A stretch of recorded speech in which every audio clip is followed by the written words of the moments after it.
If you get a snowfall, you may possibly think that's going to be bad for your plants, maybe make them colder, or even lower the temperature of your soil.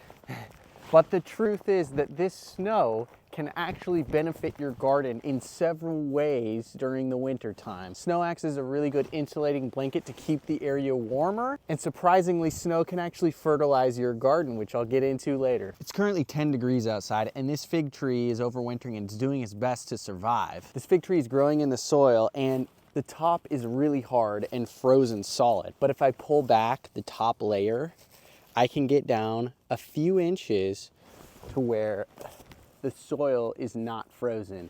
And the reason why is because I have this thick layer of mulch, and then this mulch has been covered up by the snow, which keeps this area even warmer. An area of your garden that is covered with snow can be almost twice as warm as the ambient temperatures outside. So with snow plus a good thick mulch, you're really going to increase the soil temperature and help overwintering plants or cold hardy crops survive the cold temperatures. This is one of my main garden beds where I have kale and garlic planted, and although the kale feels frozen solid and these leaves may not survive, if the roots are kept warm, I think this plant could still keep producing. Kale is a very cold hardy plant. Same with the garlic, even if the tops don't survive, if the garlic bulb is kept warm and can survive throughout the cold weather, it'll come back in spring and summer and produce more garlic greens and bigger bulbs later on. Another benefit of snow is as it falls through the atmosphere, nitrogen actually clings to the snow.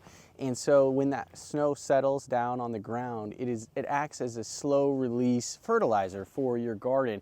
It's not going to be a huge significant nitrogen content, but it will be a little boost that's better than rain since there's not as much runoff and it's a slow release. Snow is nearly 95% air, which is why it acts as such a good insulator in the winter for your garden.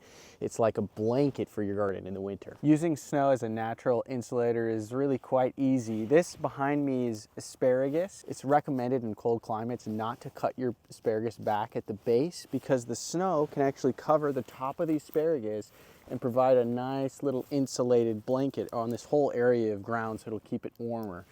There's not a whole lot of snow here right now, but if we did get a heavy snowfall, it would create this almost natural polytunnel that would keep the area warmer. There's not much going on in your garden in the winter time, and one of the few things you have left to do in the winter is play with your snow-loving dog. Then it'll give you fun activity to do in the winter when you're mostly stuck inside a lot of the time.